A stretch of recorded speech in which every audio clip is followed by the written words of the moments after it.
Сәлем достар, бүгін бізде эфир қонағы Ихсан. Сәлем Ихсан. Сәлем. Қалың қалай? Жақсы. Көңіл күйің қалай? Бәрі жақсы, иә? Бүгінгі біздің тақырып аналар жайында болмақ. Сенің ананың аты кім? Жалпы анаң қандай? Сол кісі жайында айтшы. Менің анам жақсы.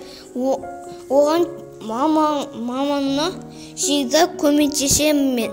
Анам өте жақсы, дәмді тамақтар пісіреді. Анамның орындағанын мен жұмыс істеймін. Анамның не айтқанын не істейсің, иә? Анаңмен көп уақытта не істейсің? Анаммен көп уақытта анама көмектесіп жүрем. Серуендейсіңдер, иә? Иә. Кітап оқисың ба? Анаңды қаншалықты жиі құшақтайсың? Мен анамды көп құшақтайсың ба? Ананың құшағы ең ыстық құшақ дейді. Соған келісесің бе? Иә. Неге? Өйткені анамды мен жақсы көрем.